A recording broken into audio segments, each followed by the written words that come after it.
It felt strong. My breath in autumn was an animal. There, I thought. Did I really do this? Did I really? Yet what difference is muscle, is an arrow powered upward, or any flight to center, when I did not hear it, though I clearly mouthed, "Poor thing, poor thing, poor thing." The Slowdown is a production of American Public Media in partnership with the Poetry Foundation. This project is supported in part by the National Endowment for the Arts on the web at arts.gov.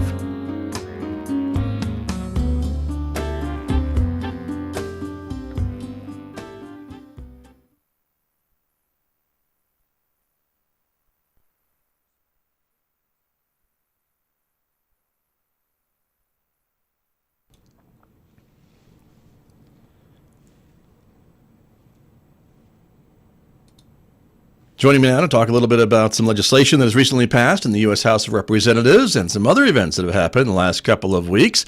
Congressman Ray Lujan is joining me from his offices and house in Washington, D.C. Ray Lujan, good afternoon. Good to see you. Thank you for joining me. With you, Scott. Thanks for letting me visit with everyone today. You bet. It's great to have you with us. And I guess first and foremost, I must offer congratulations because soon I'll need to be calling you Senator Ray Lujan. You are the senator-elect now from New Mexico. Congratulations. I appreciate that, sir. And it was truly an honor to earn the support of so many people across New Mexico, and look forward to getting to know everyone across the state. And I hope to earn the support and trust of those who didn't vote for me. But in the end, it's about all of us coming together, especially with the tough times that families are facing, small businesses are facing, the entire state is facing right now, Scott. So I hope that we can all pull in the same direction to be able to make sure everyone has what they need to fully recover and rebuild.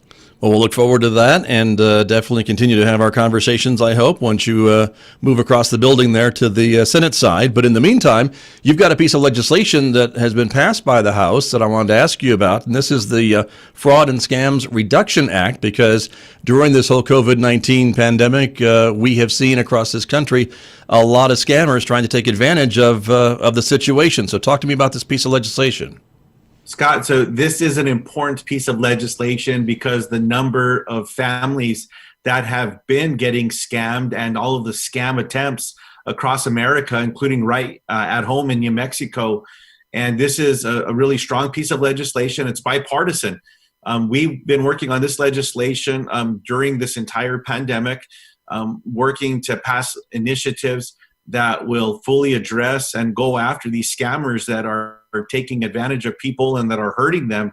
So many families have fallen victim to stealing their personal information, of peddling false COVID-19 treatments, selling defective personal protective equipment, even trying to scam people out of those $1,200 direct payment checks, Scott. So this is a comprehensive package. It was built by Republicans and by Democrats to work in our communities, directly targeting elders, military service members, Native American communities, and tribal members who are all directly at risk of this.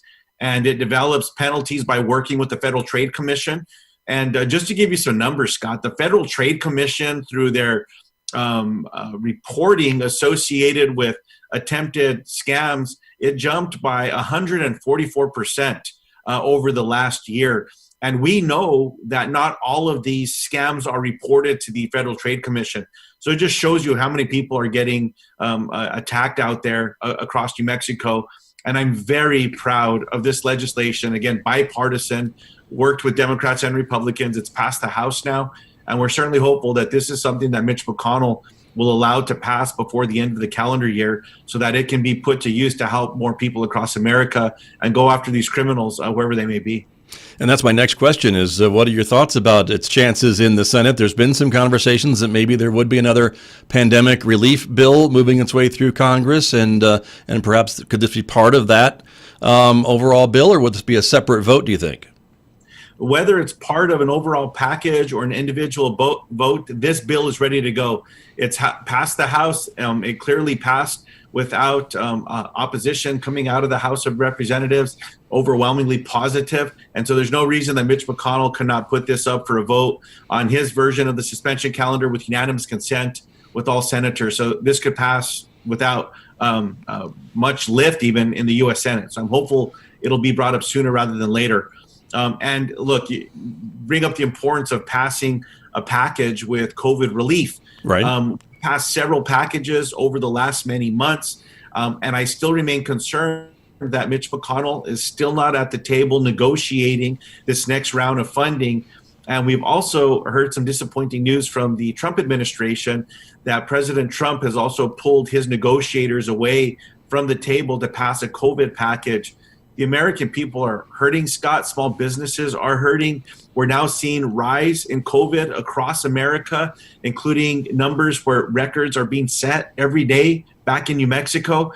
It's clear this is a package that's needed.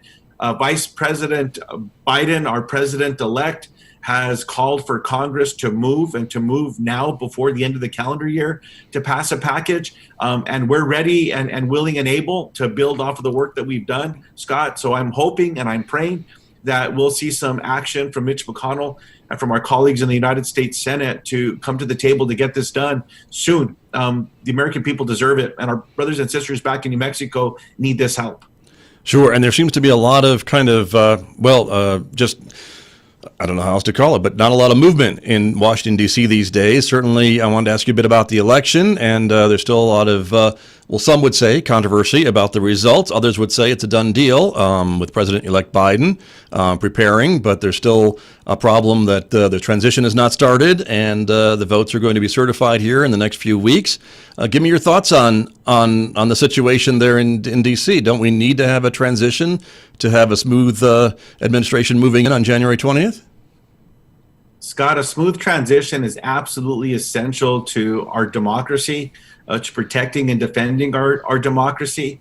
And a peaceful transition is critical to the United States of America. It's always been that way. And that's something that is missing this year. Even many of my Republican colleagues have been taken back. Some of them have been vocal about their concerns as well with the Trump administration, stonewalling any joint briefings, not just with COVID, but also with national security issues. Scott, if you go back to the 9/11 Commission report that was published after the transition from President Clinton to George W. Bush, the 9/11 Commission report was also critical then that those briefings should have been taking place from the Clinton administration to the transition of George W. Bush. And because those briefings were not taking place, the 9/11 Commission report stated that it made America less safe. I'm certainly hopeful that the Trump administration takes a close read of that. And in the same way that Republican colleagues were critical of that transition from Clinton to Bush, I'm hoping that they'll speak up today and acknowledge that this is something that has to happen. Again, for the well-being of the American people when it comes to COVID, if there is not continuity in planning and putting work into place to make sure that the vaccine will be able to be distributed across the country, that all of the work that needs to go in with fully activating the Defense Production Act for more PPE, for more testing. Hospitals across New Mexico are telling us that there's a shortage.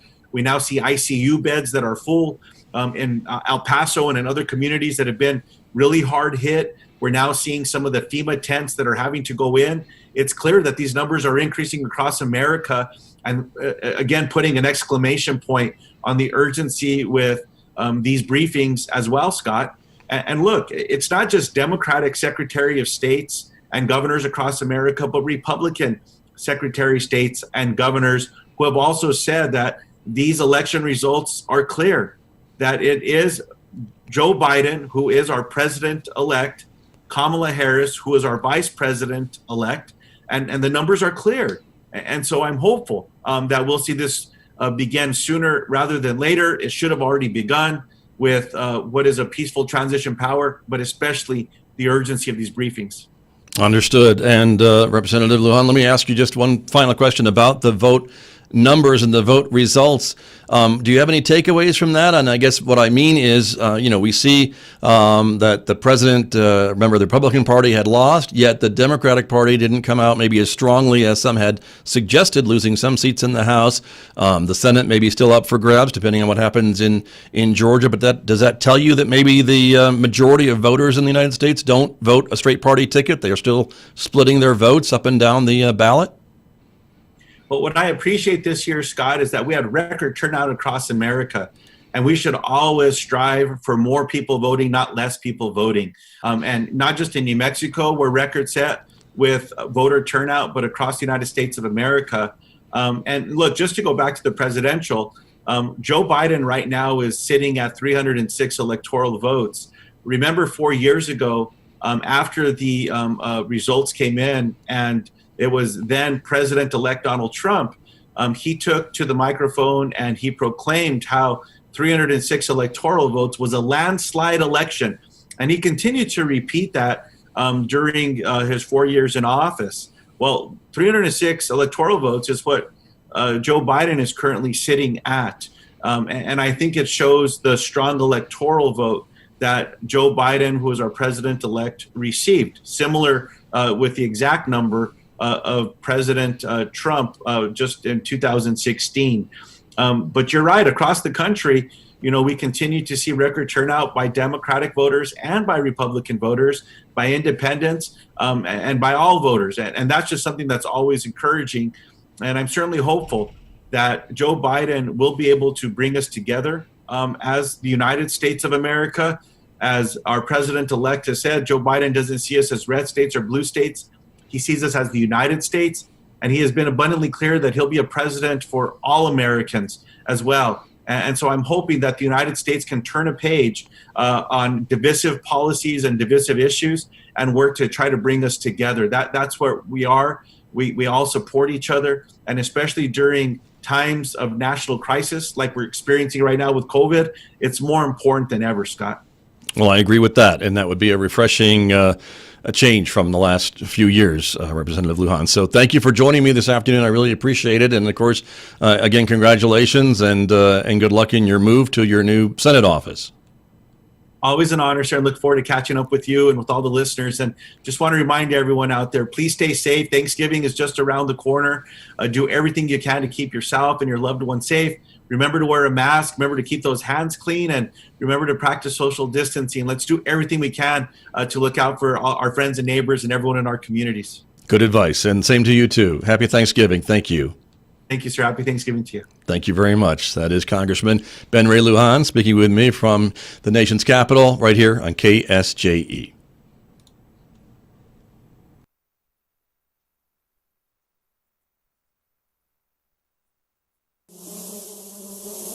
It's keeping the beacon, not beekeeping. This is KSJE Farmington, 90.9 FM.